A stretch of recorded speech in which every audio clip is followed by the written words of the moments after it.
A gente tenta desmistificar um pouco também essa questão de que a luta pelo povo negro é só em novembro. Novembro a gente reafirma esse compromisso, novembro a gente reforça, né, a gente fortalece pautas. Não à toa nós temos políticas continuadas, né? Eu diria, né? Contínuas ou continuadas. Então, no ano passado, a gente tem, por exemplo, a lei de cotas do ensino superior, e esse ano a gente está lutando para a renovação da lei de cotas do concurso público, né? Então, assim, um tema não desassocia do outro. Eu sei que para muita gente, não para você ou para mim, mas para muita gente as pessoas vão falar assim: ah, tá, mas e aí? A gente não está construindo uma ponte, né? Não está reformando um aeroporto, não é isso. Então, são atitudes que a gente precisa tomar para gerar políticas públicas que vão deixar aqui ficar de marca do legado. É a primeira vez que a gente tem o feriado do 20 de novembro, assim, eu tenho um orgulho danado de falar sobre isso, porque agora mesmo, né, tinha uma pessoa que estava falando comigo ao telefone, dizendo, nossa, é a primeira vez que agora a minha cidade vai ter, agora virá nacional e tal. Então, esse orgulho de poder ter e dizer que, cara, isso ainda passou no ano passado, já tinha passado do 20 de novembro, então não entrou ali, mas agora é isso. Então, para além da lei de cotas, né, para além da luta da lei de cotas, para além do feriado, também, eu acho, esse fortalecimento das pautas diariamente. Então, eu podia citar aqui também, né? Desde o ano passado, a gente fez ali o Abre Caminhos para pensar a política nacional de povos de comunidades tradicionais de matriz africana e de terreiros. Eu sei que é um nome enorme, muita gente que tem um preconceito, que tem uma aversão à liberdade do cultuar, né? O que você acredita, o que você crê, né? Às vezes olha e fala, ai, Deus, não quero saber disso. Mas não, a gente tem um papel aqui. Então, se tem ciganos, se tem povos de terreiro, se tem quilombola, a gente tem que cuidar. Assim como nós passamos a Política Nacional dos Ciganos, que é um povo que tem uma porcentagem, né, que dizem não muito significativa, mas está lá, também está no nosso chapéu da entrega de novembro, porque foi esse ano. A gente agora está cuidando da vida digna dessas pessoas, né, mesmo tendo ali 30 mil pessoas, 50 mil pessoas, determinados estados, chegando no máximo de 1 milhão de pessoas, são pessoas. Então, paralelo a isso também, a política do povos de terreiros, que foi pensada a partir do Abre Caminhos, foi pensada dentro da Secretaria de Quilombos. Então, uma política que, para além de olhar esse combate, eu diria, né, a essa intolerância que existe no nosso país, também reconhece, também fortalece, também fomenta. Não à toa tem o edital Mangida de Ogum. Então, um edital que deu ali 30 mil reais. Óbvio que talvez alguém fale, ah, não é muita coisa. Mas, assim, para uma organização que está na sua comunidade, no seu terreiro, sabe, para poder respirar, para poder pensar. Então, assim, eu tenho muito orgulho de falar nisso também. O Caminhos Americanos, a gente começou no passado, já teve a primeira turma esse ano. Assim, vai ter uma formatura. Então, você poder olhar para a cara de 150 jovens que talvez não tinham a perspectiva nunca de ter saído do país, mas agora tem, sabe? Nós conhecemos aqui, não porque eu jogo vôlei, mas nós conhecemos aqui 3 meninas que vieram de Moçambique, que jogam vôlei também, e aquilo, sem dúvida nenhuma, assim, encheu meu coração, sabe? Pensar o Juventude Negra Viva, que é lançado em março, mas que continuamente a gente tem atualizações de cada 15 a 20 dias para esse plano que fala sobre a letalidade dos nossos jovens, a Juventude Negra Viva, que tem, né, também o foco da letalidade, mas que também, assim, Mari, para mim, principalmente, é primordial, porque cada vez que a gente abre o jornal e se depara com algum jovem nosso que tenha, sabe, sido tombado, assassinado, isso machuca, né, a gente, porque vem ali a minha história de vida, de tantas outras, né? Então, o Juventude Negra Viva, ele é um programa que não é para ele ser feito em um ano. Ele não vai estar pronto de março para março do ano que vem. Ele é um programa para 2027, 2026. E assim, a gente está em cima disso para que isso aconteça, porque envolve saúde, segurança, cultura, esporte. Então, ele é uma continuação, eu diria, de todo um legado que tem, mas a gente vai seguir fortalecendo. Um outro ponto que eu quero trazer também, que foi pouco divulgado, e é um ponto que o presidente Lula tem, que fala sempre, foi eleito falando isso, que é o combate à fome, né? Junto com o Ministério do Desenvolvimento Social, que eu tenho um carinho danado pelo Wellington, ele tem um investimento de mais de 300 milhões focado em mulheres pobres e negras, que são ali 75% das chefes dos lares que vivem em alguma insegurança alimentar. Cara, isso é muito grandioso, sabe? De você poder dizer que tem um fomento que vem de um ministério que é enorme, porque ele tem realmente mais orçamento que o nosso, né? Por todo também relevância que tem, Bolsa Família, etc e tal. Não estou entrando aqui nem reclamando disso, mas ele tendo esse orçamento e entendendo a importância de ter igualdade racial, de olhar pelas pessoas mais pobres, mais vulneráveis, e tacar isso no pacote dele para novembro também, nossa, nos ajuda muito, né? Que mais que eu estou esquecendo? Vou pedir ajuda das universidades. Deixa eu ver se tem uma coisa que eu esqueci de falar, que tenha relevância, né? Tem o Esperança Garcia, que vocês do Alma Preta divulgaram também, que foi muito importante, que está em curso também, com esses R$ 3.000 mensais. Daqui a pouco a gente tem o primeiro ciclo dessa formação, né? A gente vai estar anunciando, se Deus quiser. Esse a gente pode passar o detalhe mais para frente, mas junto com o BNDES a gente vai ter um edital que tem o equivalente a 30 milhões para quilombos da Amazônia. Então, assim, isso já está sendo fechado. Eu estou te pincelando, assim, as titulações que a gente está avançando em tempo recorde também de todas as outras gestões. Então, até o final desse ano, do próximo ano e no outro, né?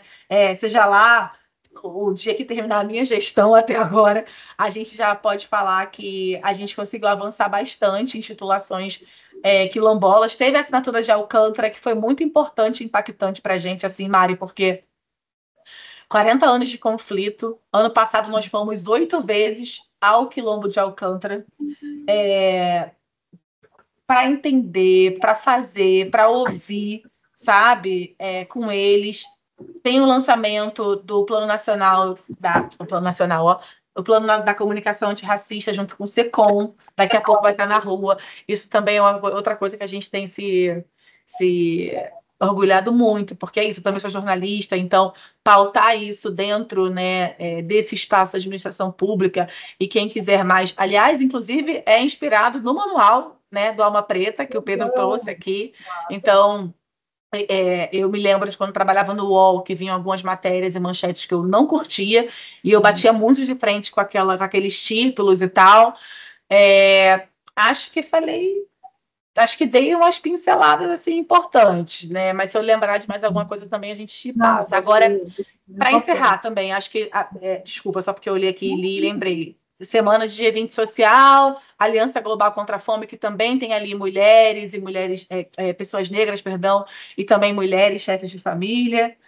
Acho que a importância dessa coisa de trazer a Aliança Global, mas também o fato dessas de dizer assim, né, como o Brasil tem esse retorno para o cenário internacional e como isso, desde o presidente com G20, sediando G20, G20 social e tudo mais, o DS18, né, que a gente tem aí agora também mais uma meta, mais uma identidade, mais um ponto de reforço da memória negra, e o que é de exemplo, a gente sediando a Conferência da Diáspora, né, também ajudou ali para inserir, né, e incidir também na União Africana, enfim, era mais esse cenário internacional, voltando da COP16, né, onde a gente consegue, perdão, lutar e brigar ali, eu e a França juntas, Brasil e Colômbia, para esse reconhecimento dos povos afrodescendentes, muito menos para o nome, mas também para ser reconhecido muito mais pelo que fazem, pelo que tem de legado, pela importância que tem para as florestas, para os biomas, para o planeta, enfim. Era só essa parte internacional que eu não tinha falado, que eu queria ajudar a trazer. Sim, sim. Um ponto que me chamou a atenção, né, essas iniciativas que vão acontecer agora em novembro, é do plano de juventude, porque a gente percebe que vocês estão trabalhando muito juntos, né? Todos os ministérios estão trabalhando ali, e ao mesmo tempo é um plano que vai abranger, então, diversas áreas, né? Você falou aí de saúde, de educação, economia. São 18 ministérios com a gente. 18 ministérios. Quais são as dificuldades, as maiores dificuldades que vocês têm enfrentado? Eu acho que dificuldade no geral, como qualquer uma que a gente precise falar, é menos as dificuldades do Juventude Negra Vive em Si e mais a dificuldade que é de um letramento e um convencimento na sociedade que pautar a juventude, pautar mulheres negras, pautar pessoas de favela, periferia, é importante, assim. É muito difícil você ter que ficar, porque para mim, para você, deve ser óbvio, né? Agora, tem pessoas que não são. Uhum. Então, e dizer, olha, por que que é importante, né, o mecanismo de câmera nos uniformes dos policiais, Mário? Por que que isso é importante? Assim, eu dei aula na Maré, eu me tacava no chão com as minhas crianças, eu sei o que que é isso. Né? Então, você entrar na favela de qualquer jeito, não precisa ir muito longe, né? Acabou de lançar esse seriado da Cidade de Deus aí na série, que retrata um pouco do filme, mas também retrata um pouco da realidade da favela, que as pessoas inocentes morrendo. E sempre, ou quase sempre, né? Não vamos ser aqui leviana, as balas achadas são as balas que encontram os corpos pretos, assim. Então, por isso é importante. Eu que nasci e criei na Maré, eu sei falar da importância. Talvez uma pessoa que não mora no Leblon e que nunca tenha saído de lá vai dizer assim, que mimimi, que palhaçada. Então, para mim, esse é o meu desafio. Eu não tenho problema de trabalhar horas e horas, chegar cedo, sair tarde, viajar e rodar o país. Não tenho problema com isso. Nunca tive. Comecei a trabalhar muito cedo. Mas, para mim, de verdade, é isso. Dentro do governo, os ministérios que nós procuramos acataram. Então, não é à toa que quando a Nízia chega aqui e fala, Niela, a gente vai entrar no Juventude Negra para pensar prevenção, para pensar mortalidade materna, para pensar como que o SUS pode ajudar numa campanha grandiosa para falar para combater o racismo. A gente teve agora, 2023, o médico que disse que não ia atender uma mulher negra, sabe? Então, assim, tudo isso para mim é difícil. Então, para mim, é essa sociedade, assim, pensar que primeiro letrar a sociedade e depois mostrar que não é só violência, que tem cultura, que tem que ter lazer, que tem que ter esporte. Então, Juventude Negra Viva é isso, olha o nome, gente, é para manter os jovens vivos. É por isso que eu preciso de ajuda, é por isso que eu preciso que todo mundo acate também, sabe? E mesmo as atualizações sendo bem lentas e devagar, porque requer outras pessoas fazerem, nos ajudarem também, a gente está no prazo. Assim, o nosso foco e objetivo é deixar esse programa, essa política tinindo até o final da gestão, sabe? Um assunto que tem se pautado muito também é a preservação ambiental. Vocês pautaram isso na COP, né? Por que é importante abordar essa prática no Brasil, sabe? A gente sabe que tem muito negacionismo quando o tema é esse. E qual a importância e quais são também as dificuldades que vocês têm enfrentado? A gente tem trabalhado muito em parceria, né? Seja com a Marina, seja com a própria Sônia. Dentro do nosso ministério, a gente tem, né, focado, uma secretaria focada para quilombolas. Assim, não tem como a gente fazer nada, Mari. E eu te falo isso, mesmo se eu não fosse ministra hoje, estivesse lá no Instituto ainda, dando aula. Você pensar um problema e a solução de um problema sem ouvir as pessoas do campo, do meio, do território, é impossível. Então, por isso que desde o ano passado, a Quilombo Brasil, né, que traz ali esse olhar de mapeamento, foi a primeira vez que a gente teve um censo quilombola no Brasil, sabe? Tendo ali os territórios, entendendo as importâncias, rodando o país, a gente rodou o país falando e indo de território em território. E aí você vem para um programa local, com a gestão territorial quilombola local, olhando o micro, porque a gente faz o macro, né, e vai ali para todos os lugares, mas vem com o micro. Então, por exemplo, Alcântara era algo imprescindível, tinha que ser feito. Hoje a gente espera mais 40 anos. E o presidente acatou prontamente. Decreto de titulação, reconhecimento de território, isso tudo é importante. Então, quando você me pergunta, cara, por que é importante falar de meio ambiente, de clima? Porque as pessoas estão morrendo, né, das tragédias climáticas. Quando a gente fala de racismo ambiental, quando a gente fala de quem sofre mais após uma enchente, da casa que desaba quando tem um temporal, é por isso. Então, pensar quilombolas e indígenas como agentes de preservação, de conservação da natureza, do bioma do planeta, é imprescindível. Ou senão, daqui a pouco a gente não vai estar aqui para contar mais história. Não é à toa. Isso é sentido.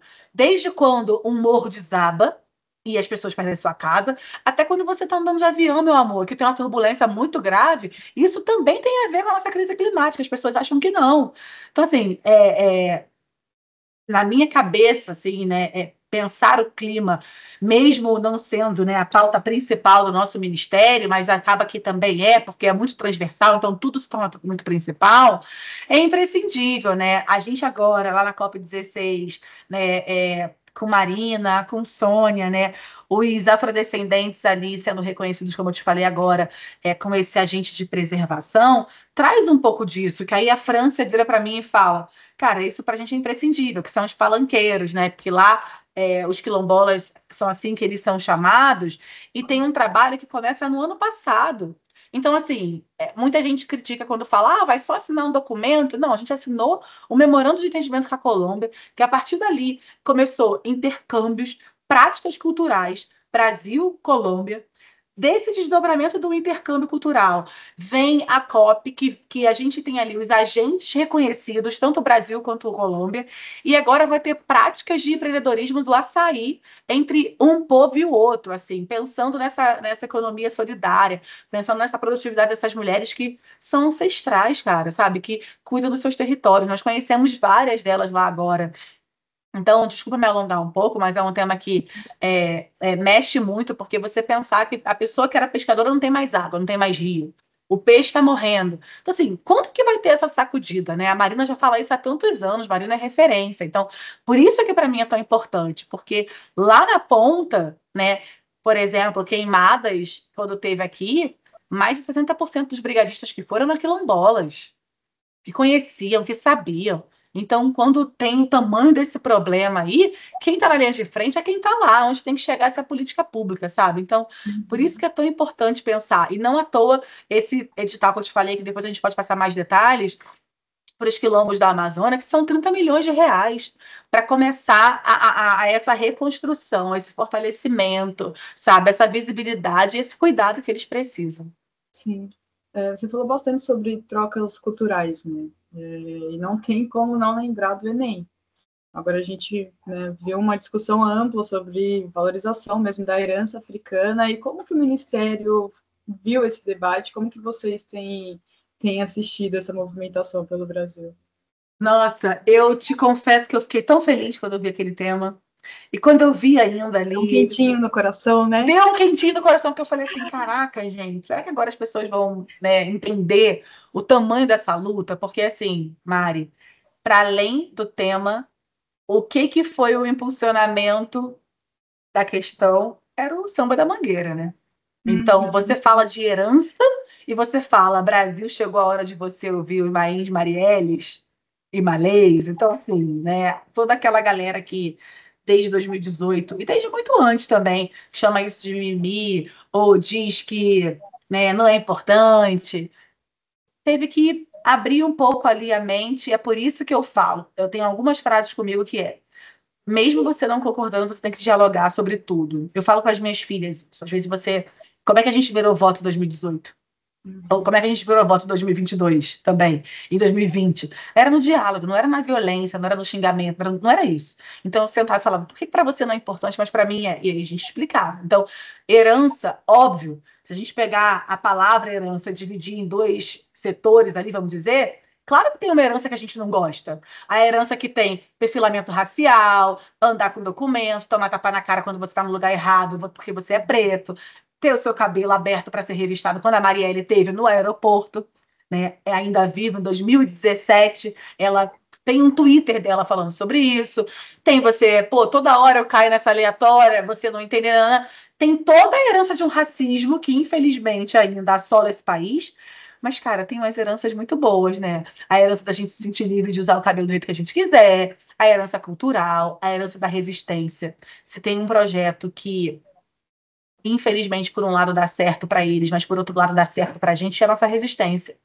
Porque ninguém esperava que o povo negro fosse se levantar com tamanha força, como a gente tem se levantado nos últimos anos, e tem ressignificado esses espaços. Então, isso também é uma herança para a gente. A herança de você ter um movimento negro histórico, um movimento feminista, que vem do movimento de mulheres negras também, ali pautando, cuidando. Né? A Lúcia sempre fala, né? Metade são mulheres, a outra metade são os nossos filhos. Então, é por isso que o movimento de mulheres negras e o movimento feminista existem, para que a gente dê conta disso. Então, é uma herança que a gente tem, que precisa ser cada vez mais cultivada, rememorada, fortalecida, ressignificada. Não é à toa quando a gente cita, sei lá, Lélia Gonzalez, Conceição Evaristo, Sueli Carneiro. Isso é herança. Isso é nossa herança também, sabe?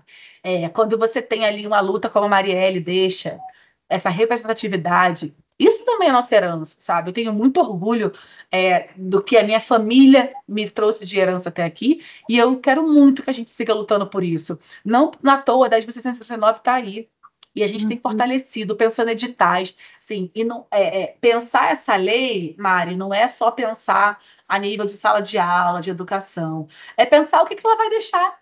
Então, os seus filhos, as suas filhas, ou da sua tia, da sua mãe, da sua irmã, do que for, não vai ter acesso a isso, porque uma parcela da população não quer, sabe? Então, assim, a gente tem lutado para que essa herança seja múltipla, para que essa herança ela ganhe força, ganhe peso, para que essa herança ela tenha cada vez mais visibilidade, não só na parte negativa. A gente sabe o que é ser assassinado, né? Eu tenho na minha família, as pessoas negras estão ali nos maiores índices de violência, mas a herança positiva. É por esse lado que eu prefiro olhar, sabe? É por esse lado que eu tenho falado com as meninas também, porque pensar herança é pensar raízes. Pensar raízes é de onde você vem, de onde você tem elo, né? Do que te move, do que te faz estar aqui. Então, para mim, herança é isso. Ah, que lindo!